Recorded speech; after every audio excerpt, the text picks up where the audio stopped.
Today on the podcast, we're talking Montessori, caricatures, and goats. This is the Kansas City Podcast.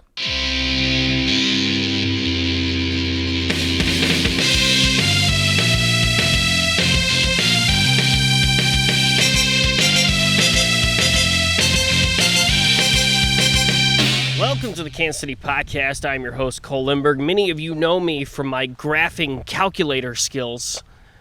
And if not, it's nice to meet you. You know, each week here on the Kansas City Podcast, we're joined by one-of-a-kind KC native for a conversation on life in the city of fountains. And if you can't, I hope we will interview one later, but if you can't hear the goats or the chickens, I'm outdoors, I'm in the wild, I'm here in beautiful, we're in Platte County, right? We in Platte County? Clay County. We're in Clay County, we're right on the line, right? Yeah. I am outdoors at the Clay-Platte Montessori School, here with a gentleman. I've known him for many years, but he's sporting a sweet beard right now. You got a good-looking beard. Why, thank you. I grew it myself. You have a good job.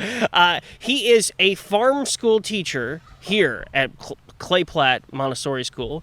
He's also a caricature artist, and he makes stuff and he teaches stuff.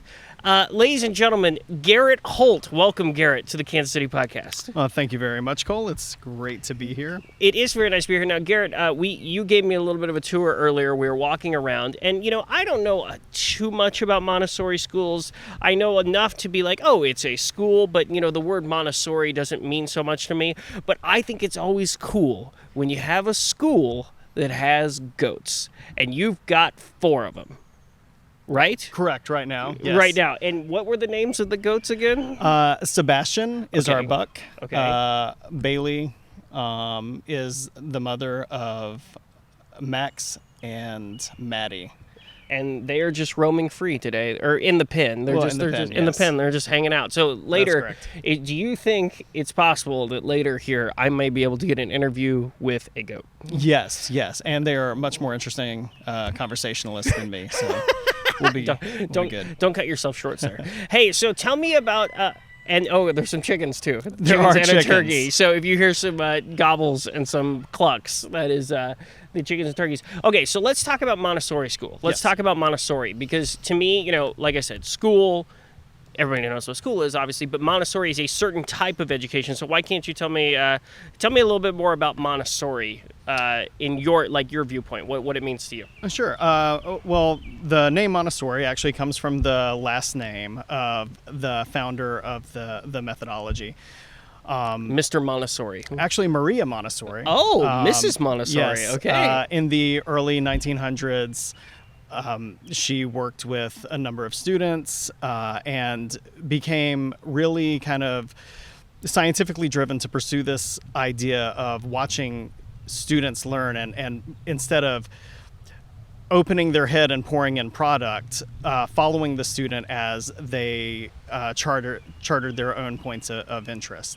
So a lot of the Montessori philosophy is based on creating a lovely and a wonderful environment in which children will develop a lifelong love of learning. Okay, so it's much more like, we're not just going to take you and test you. It's like, Sure. Hey, we're going to follow you as you go, and you get to experience new things and learn new things as you grow. Is that correct? I mean, there is definitely a structure there. So, whenever we have a situation where a student gets to choose their work, we refer to the learning experiences that they have as their work. And even with a 2 or a 3-year-old, you can see them taking their work very seriously, even when it's transferring beads and developing tactile skills, as they move beads from one to another. Yeah. But the idea behind it is when they choose their work, they get to choose the order of their work. So there are still benchmarks that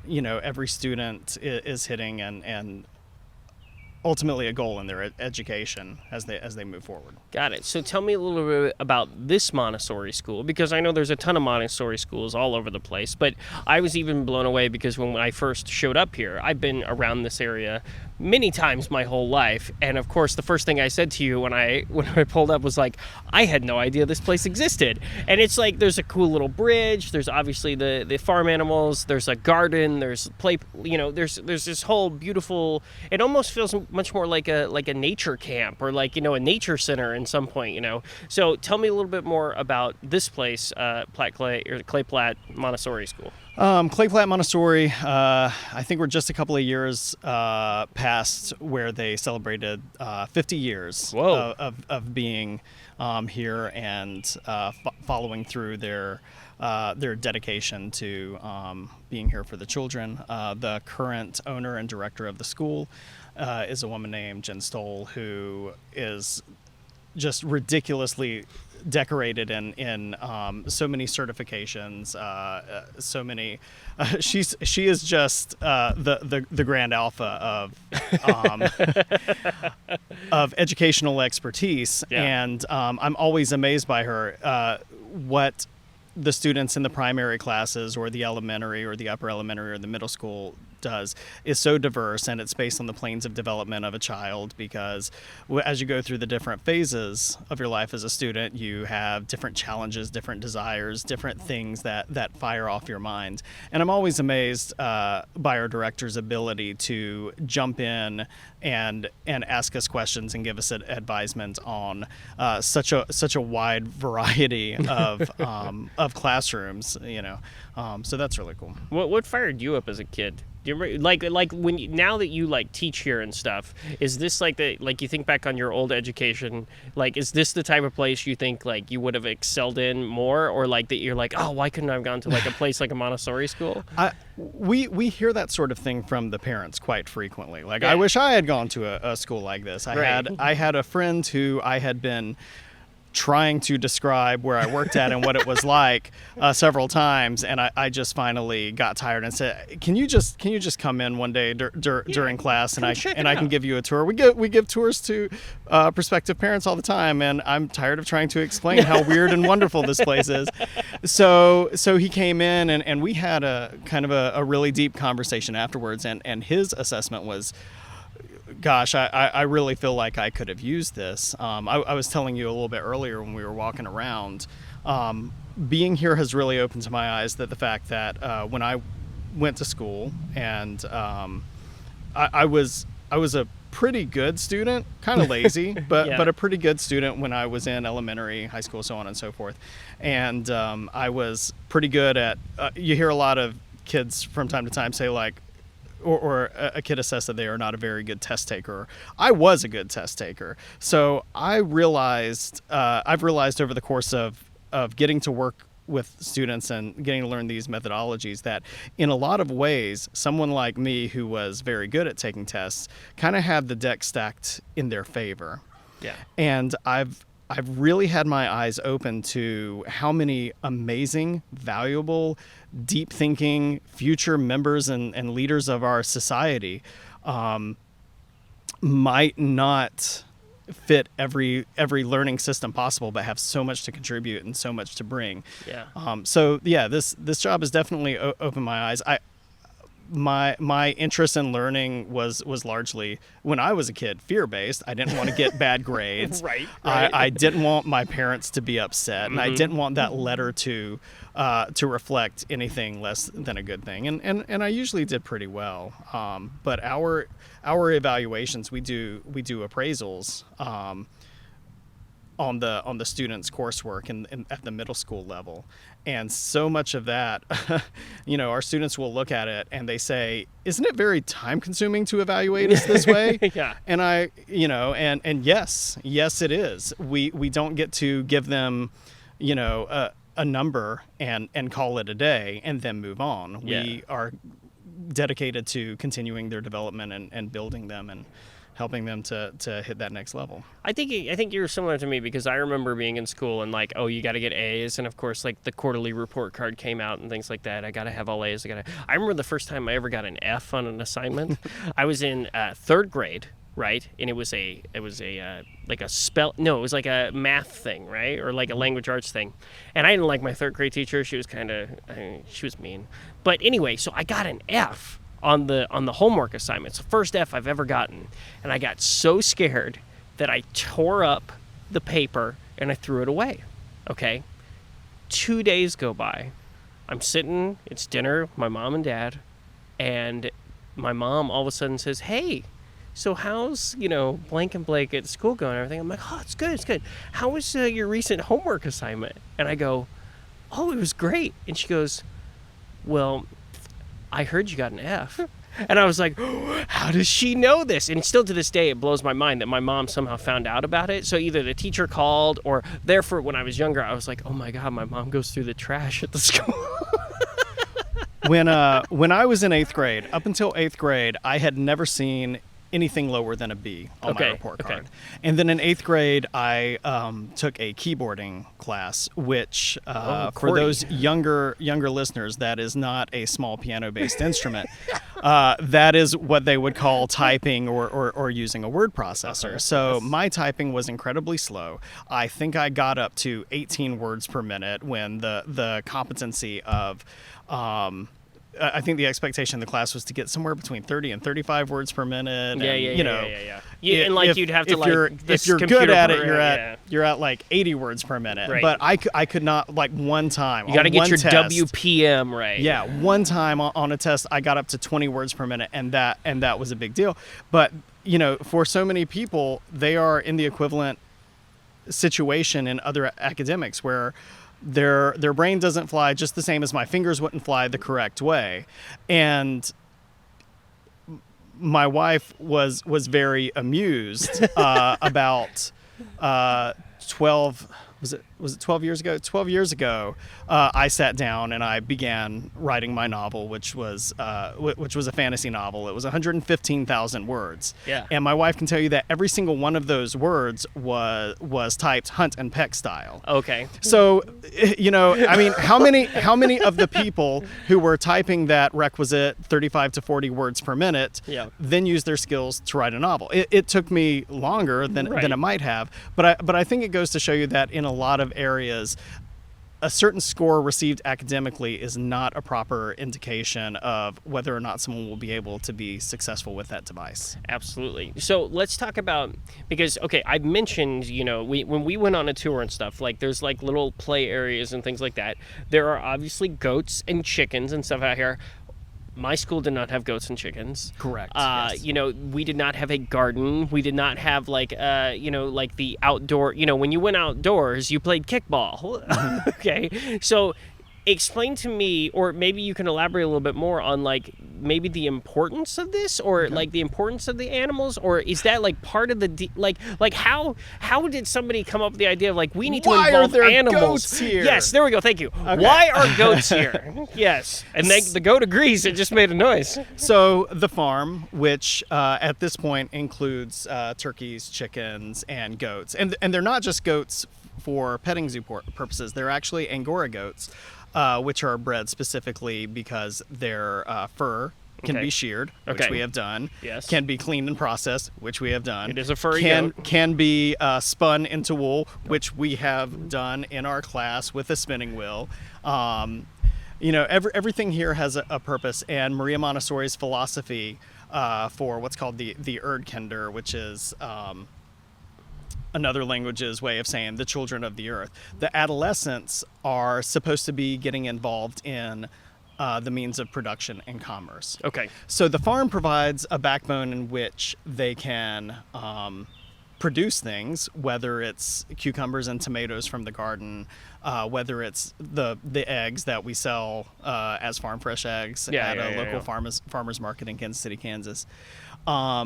But it's specifically for the adolescent. The funny thing is my class, which is the farm school, which is the 12 to 15-year-olds for the most part, are put in charge of the animals, not because they are responsible enough to take care of animals. Right. In fact, from a plane of development standpoint, the younger children have an intense love of the animals and want to interact with them as much as possible.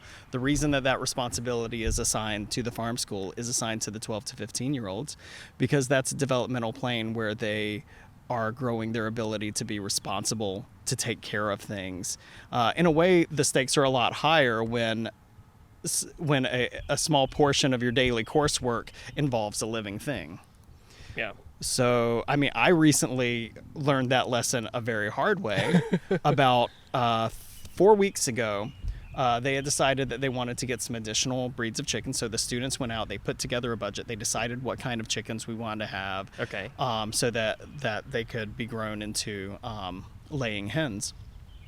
And before they can be put in with the other chickens, they require several weeks separated from the other chickens. Right. Well, we can't really have those in our small classroom without creating additional distraction issues. Yeah, because yeah. when fluffy Lots of chicks, box, when yeah. fluffy chicks are in the class, it's really hard to focus on Shakespeare, for example. Yes, so, yes.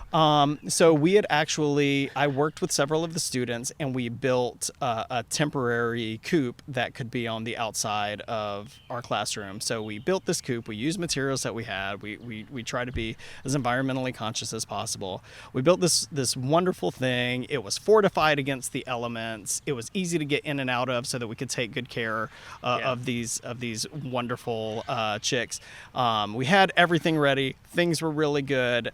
2 days later, we enter the classroom and we see a trail of feathers left, and the temporary coop is in disarray because my design, which I oversaw, was weatherproof, protected them, allowed for easy in and easy out, but it also was not predator proof. So a raccoon Oh no. got in, and well, you know, it's a bummer. And I went home that night, and I was like, my decision had such a huge consequence, and Yeah. I felt really bad. And that's the other thing is, like, our students care so much. You know, we do academically rigorous coursework, but everything comes to a grinding halt if a chicken has a foot injury and is found to be bleeding, and then we're on the phone with the vet. We're looking things up on how to best take care of the animals that have been entrusted to us. Yeah. So in a way, having been here, and this is coming up on the end of my first year teaching here, there's such a parallel experience between the students being entrusted with the development, the well-being, the nurturing, the guiding of these animals. And much the same way, I'm sometimes, you know, taken aback by the reality of how serious and how huge the responsibility of these children and their parents entrusting me with their development, their growth.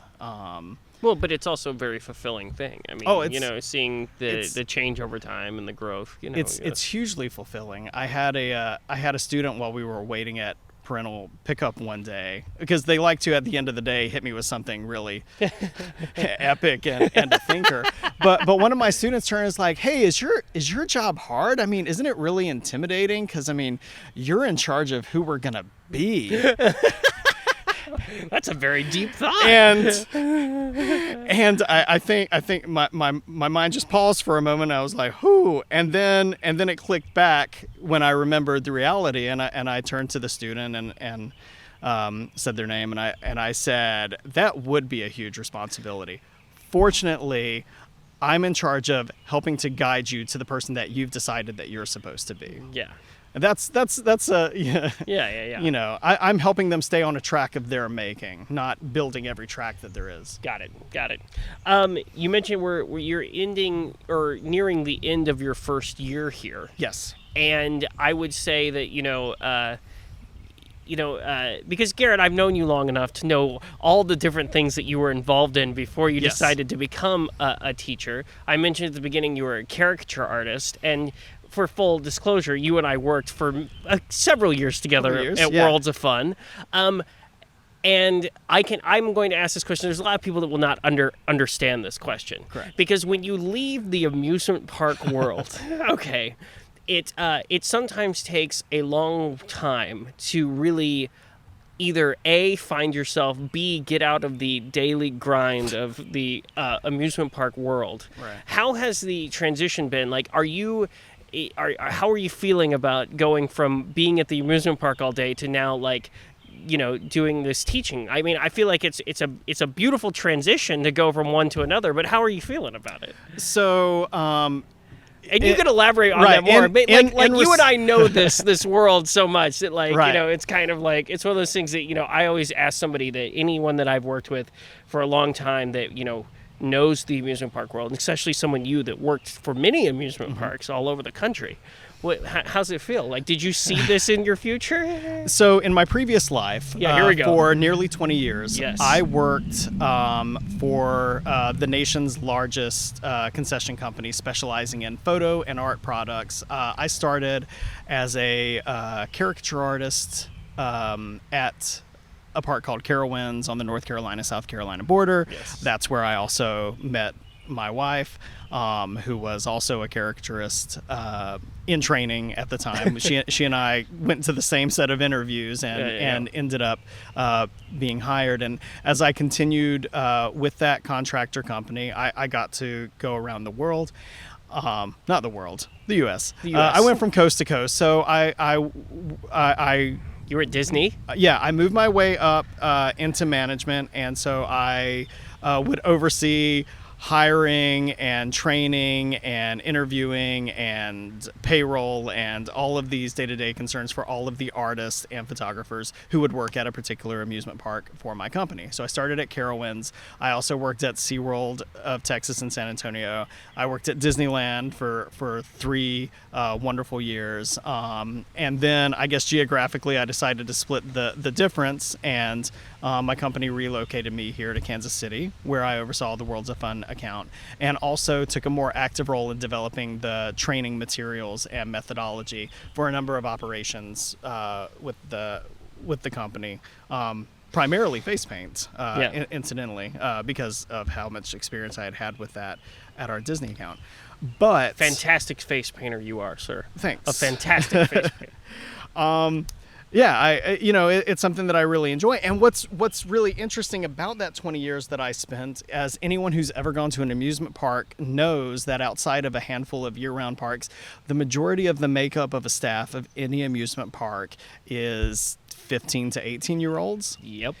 And so I was in a very interesting situation where a lot of times I was meeting, interviewing, training high schoolers on these artistic disciplines, and I started having such a admiration and profound respect for the hard work that they could do. But I gotta say, those are long days, those are hot days, those are difficult days, and not every student that I worked with was always coming from a happy home or a good situation or what have you. And as my big passion, even within my company working at amusement parks, was largely founded in training and developing the manuals and the training methodologies, and teaching, really. Yeah. Things that I was passionate about and things that I took very seriously. I kept being kind of overwhelmed by this sense that I can't tell you how many times I would encounter a 15 or a 16-year-old with a lot of talent and a lot of heart, and already at this age they were kind of defeated. They had accepted the narrative. It's a strange age. Yeah, they had accepted a narrative from either their peers or possibly even authority figures that their passions, that their excitements didn't matter, weren't realistic, and they were resigned to whatever kind of a life they saw around them. And I had not a few times did I have the thought occur to me like, oh man, this is such an amazing human. I wish I could have had this conversation with them 3 years earlier. Yeah. Like how could I have intercepted this person and been that voice that they needed to hear at that crucial moment. And so that kind of, I think, laid the foundation. I spent a couple of decades having a huge amount of respect and admiration for what my current age group that I'm entrusted with right now would be, if you can't be that voice of support and encouragement and that person telling them what you believe, what you think, what you're learning and interested in. Those are things that have value. How are you going to focus your work to make it have as much value as possible? Right. Yeah, I definitely I feel that way having been gone from the park for a long time now, and it's always nice to, I know exactly what you're talking about. Now, I always found that, like, the character artist and the folks that were doing face painting stuff, there was more of a, to me, there was always much more of a skill to that than, say, hey, throw the dart and get it, pop the balloon, because you're basically presenting someone with a piece of artwork, and so the amount of training and the time and effort that goes into basically kind of mold someone who's a young growing artist to be able to produce it in a quick manner. I mean, it's there's much more training and stuff that goes into that. So it makes sense to me that this kind of like world now that you're going into, especially the teaching side of things, like I think that's I can see that transition actually like full through. I can see it like you went from kind of this one very specialized world to now kind of like branching it out even more, but still doing the things that you love and the training and the things like that. Well, and the reality is when you are in a business setting, when you're the manager of a young employee who needs more time, attention, and energy, it's not always fiscally responsible within a business to give them all of the time and attention and your time that they desperately need from someone. Yeah. And in a school setting, it's the opposite case. I never have to send someone home early because payroll is tight. Yeah. I can give them as much time as they need to work on the things that are important to them, to develop them into that next level of person. So I know you're still doing some caricatures. Yes. I know that is still a huge part of your life. So can you tell me a little bit more about, because you guys have something special that you do. We do. You do something special with characters that I'm excited to hear about. So my wife and I, again, we met about 20 years ago, doing traditional caricatures in an amusement park. And my wife, her name is Cece. Cece is the business manager for the International Society of Caricature Artists. And every year we have... sounds like a secret society. I know, it's the International Society. I wish it was a little less secret, because there's nothing like knowing that there are lots of people who do the things that you do at various levels of development and getting to learn from one another, realizing how many peers within this very kind of niche, art form there are. But the international... Because there's not many places you can get a caricature. That's true. Like, that's true. like it's only like there's the amusement park, like maybe somebody that shows up at a party or something like that. Like it's very niche. Right. It's very niche. And so within the International Society of Caricature Artists, every year we have... I love that name. ISCA. within she calls it ISCA. Within ISCA, there are professional and amateur illustrators. There are retail artists, which is what drawing at an amusement park is. Yeah. There are festival artists, those who set up something similar to amusement parks, but much more temporary within like large fairs and festivals, that sort of thing. And then there are event artists, which is what CC has made her specialty for the past 5 years, and which we've both been doing for a number of years. And lately, over the past 3 years, we've been able to invest the time, effort, energy, and money into a digital caricature setup, which is really, really cool. It's something that we're able to do at events. And here in Kansas City, we are the only two artists who are specializing in digital caricatures for events. So when you say digital, I mean, are you drawing on an iPad or something? Yes. Okay. Yes. Now, different digital caricaturists have different setups, but basically, you're doing a freehand drawing using digital means. Okay. So yes. So you got like a big screen. Yeah. So on our your easel setup and stuff. Yeah. Exactly. So our setup is we have custom-made easels with an iPad Pro built into them, using the pencil.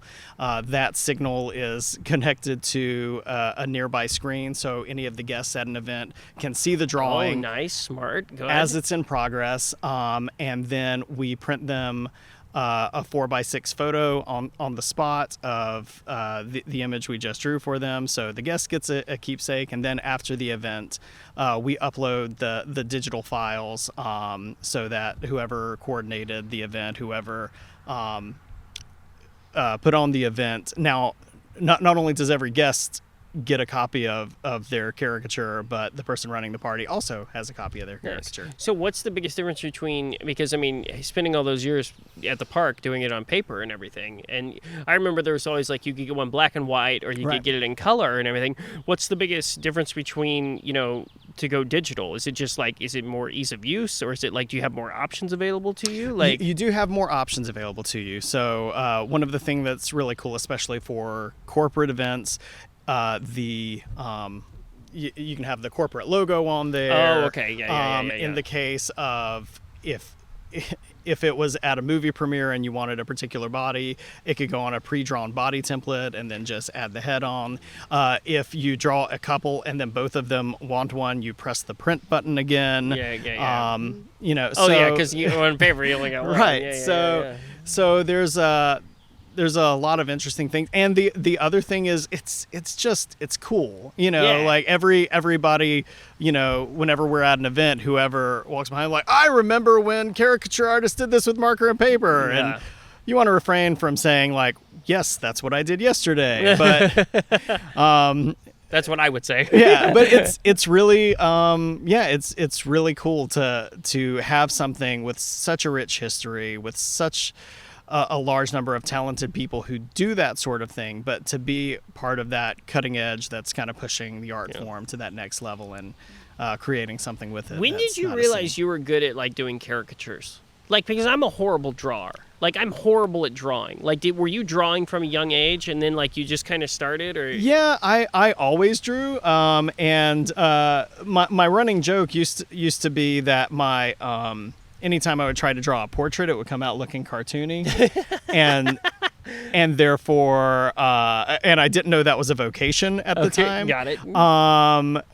And the other thing that I would often say is, when I was growing up, my two passions were drawing and making fun of people, and to realize that there was a career that combined those two loves, was pretty cool. But yeah, because caricatures, like, okay, when people do caricature artists of me, and you've done a caricature of me before, it's always the big nose, the big forehead, the crazy hair, like when you're sitting down with someone, like, do you got any crazy caricature stories where like someone's like, that doesn't look like me? Like, I worry that, like, if I was drawing, like, I feel like I would immediately go to like you would exaggerate some part of it, and then I'd probably like exaggerate it to the point where like, what are you doing? I don't even look like that, It's a very kind of organic thing. You get a lot of cues. I often explain, when it comes to caricature, a lot of the clientele or a lot of the subjects that you would draw are kind of self-filtering. If someone is particularly self-conscious or worrisome about something, they're probably not going to sit down. If someone is all about who they are, they sit down proudly. So, when you have a child who sits down and a parent whispers behind you, don't draw their ears big, they're insecure about it. Okay. I will often stop right there and say, this child's ears are perfect the way they are. And I'm starting to guess where any potential insecurity might come from. Yes. So I mean, a good caricature, in all honesty, celebrates what's unique about the person. The toughest time that I ever had when I was drawing caricatures regularly was when I was in the LA area working at Disney, and we would have some of these nights where the nearby concert would let out, and there was just this endless parade of perfect but generic features. There was nothing unique about some of these partygoers, and I feel like we're in a society where, are your teeth just a teeny bit crooked? You should get braces and correct those. And I feel like that's taking away, all of these wonderful distinctive features that make someone who they are. Yeah, no, I'm with you on that. I mean, I don't know. I've got distinct enough features that I can still sit down and probably somebody could do a pretty silly caricature of me. But like, I don't know. I think the fun part about like doing art like that and doing live art like that is the interaction. Yes. people. And I mean, I had on the show a long time ago, one of our very first episodes, when I had Pop-Up Charlie on the show, and he would go around and during Crossroads on First Friday, he'd be doing like drawings of people, but he had a giant long paintbrush. So he was doing this super long paintbrush, like from way far away, drawing, and stuff. And so that caricatures is one of those like last kind of remaining like really like interactive arts, because at the end of the day, even if the caricature piece is not like the greatest in the world, if they had a good interaction with the artist and they had fun like sitting down and then like seeing the reveal and everything, because I think the reveal is probably the best part of it, is like when like all of a sudden someone turns and like because they're sitting there, they don't know what you're drawing, right? And then the reveal happens and they're like, oh wow, that's pretty. I mean, that's the exciting part, that I think what makes it still one of those fun like interactive experiences. Yeah. Do you still get that from the digital though? Oh, absolutely, and one of the great things about the digital is, because you have the screen set up, there's a larger audience of passersby that are looking at the image as it's being drawn. Because you can only have so many crowd around the easel, and now if you've got it up on a giant screen, right? And so it helps build anticipation. It helps to build the excitement to the subject who's and just interacting with them and making them laugh, and like you were saying, chatting with them. They are in a vulnerable position. So I mean, frequently when I'm drawing and someone's like, man, this is weird, I'm like, yeah, like having someone stare at you got to knock it off. I'm getting uncomfortable over here, and trying to make sure they know, like, yeah, this is like, there's not a way around interacting with you, and I mean, like, sometimes people will prefer like, oh, can you draw it from a photo? Like, you can, but when you're interacting with someone, you get to see their real faces. You get to see how their eyes change when they're engaging in conversation or sharing a real laugh or chuckling, and it's all of those wonderful things. So are you going to start a caricature class here at the school? Well, if you're going back to my park experience, I actually did get these specialized brush pens for the members of my class, and during our creative expression time, I taught them how to control their line quality with single lines. I brought in a handful of the basic techniques that we would use as face painters, and now two of our students oversee a face painting. We do face painting at the farmers market that we go to every Wednesday with the class. So a little face painting booth, basically. Yeah, so we have those, and it's really exciting. So if there is something of value, if there is something that in the skills that I've built over the years, if there is a way that I can bring it into my classroom, provided that it's something that the students would be engaged and interested in, I'm all for that. Very nice. What's the name of the digital caricature company? It's Brilliant Art Studios. We have my wife was running a different version for several years that we're retiring, called Painted Monkey Studios. But we don't do a whole lot of painting, and we would get too many calls about, like, do you paint houses? So, so no, it's brilliantartstudios.com. Brilliant Art Studios. Garrett, do you miss the park? Do you miss Worlds of Fun? I miss the incredible people that I got to work with. Yeah. I miss the people watching. Yes, sure. Yes. Because yep. Because there's nothing more to say about that. Yep, I know what you mean. Yep. But it's wonderful since I changed careers but not my geography. So many of the employees that I had the honor of getting to know over the years, I still stay in contact with, and now that I'm not their boss, if they're staying in contact with me, I know it's because they think I'm an okay guy. So that's pretty cool. Having moved all over the country, because you're originally from South Carolina. That's right. Originally. The Carolinas. Okay, so now you're here in Kansas City. Mm-hmm. You spent 7 years in Kansas City so far? 8 years? Since we moved here at the very beginning of 2011. Yeah, so I was right. Oversee the account, and which means that my children, who were 5 and 2 at the time, are they've their entire childhood is Kansas City. So how do you when feel get right about down to it. Kansas City? Like having been all over the place, is this you gonna move again? I feel like you feel like it's home. Is it home it's now? home. It's home. I think. You got this look of like, yeah, it's home. It's like you're home, coming but to terms. Well, I don't get as excited about the Royals and the barbecue as I'm supposed to, and I'm working on that. I went to a Royals game the other night. It was a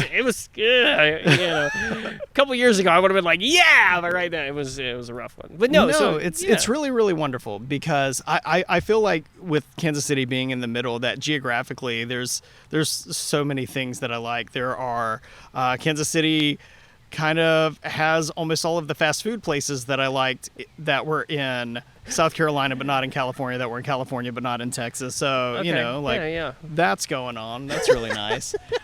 We do have a lot of chains. Especially up north. Just go to Liberty. Coming from South Carolina, I always loved trees and rivers and lakes, and this place has that in abundance. The only thing that was a rude awakening was having to learn how to shovel snow because I really had to deal with that before here. But no, Kansas City's great. It's got a wonderful cultural place. Kansas City actually has my favorite thoughtful place in the world now, which is the Nelson Atkins Museum. I love to go to the cafeteria court there and just listen to the fountain and drift away and feel really fancy for the duration. Do you wear a fancy hat? No, but I order the tomato bisque soup on the regular because it's so lovely and delicious. Very nice. All right, Garrett, we are nearing the end of our time today. It's been fantastic to catch up with you. It's been fantastic to see you. I after this, I'm going to go talk to the goat. This is now your time to shine. It's your time to plug. It's your time to tell people where they can find the school, where they can find information. The floor is yours, my friend. Go right ahead. All right. Well, thank you so much. You're welcome. Well, thanks for asking me about the caricatures. We're very excited about the brilliant artstudios.com and being Kansas City's only digital caricature specialist. And, if you're interested, please take a look at that. But my passion, the thing that I'm obsessed with right now and the reason that I was so excited to be able to appear on the show today is the ability to answer my calling here at Clay-Platte Montessori as a farm school teacher. We are enrolling for the next school year coming up. It is a year-round school. We're dedicated to giving students work that celebrates their head, their hands, and their heart. We have rigorous academics supplemented by farm work through which they've got a microeconomy that they actually engage in real life experience. And we also take seriously our ability to be involved with the community, whether it's going and volunteering at the KC Pet Project or being able to spend conversational time with seniors in the area. It's really, really wonderful. So if you want to go to, if you or someone you know would benefit from an amazing educational experience that I'm so glad that I get to be a part of, you can go to clayplattemontessori.com or email info@clayplattemontessori.com to get more information. If you just want to take a tour of this amazing place that you don't know is in your backyard. I know that I have a 9 and a 12-year-old. Well, he'll be 12 on Wednesday, that attend this school, and it's been so wonderful for them. I'm so excited that my boys who have had a wonderful educational experience in Kansas City even before they came here are going to be eligible for all of the amazing things that the school offers them now and as they progress and they move up to the farm school. But yeah, that's all I had to say on Very nice. That. We will have links to the information on the school. We will have links to the Brilliant Art Studios. Brilliant. Okay, thank you. Jesus. Brilliant Art Studios as well. On our website, theKansasCityPodcast.com. Remember, you can find us on Facebook, Instagram, Twitter at Kansas City Pod. Make sure to, check us out on iTunes, give a review, give us 5 stars, that type of stuff. You can always find me on Twitter at Cole Limburg. And hold on one second. The goat just is staring me down. Hold on. And nope, ran away. Okay, very good. I thought the goat was coming over to say something. Was not. Garrett, thank you so much for being on the show today, sir. Thank you for the time, Cole. I appreciate it. Yes, no. Very well. And I cannot wait to see what happens next. And hopefully, you'll... I'll be walking around one day and I'll be like at some fancy event, and then you and Cece are going to be sitting there drawing caricatures and all that type of stuff. I think it's very exciting what you're doing. So congratulations on all the continued success, my friend. Thank you so much, Cole. All right, we'll see everyone next time here on the Kansas City Podcast.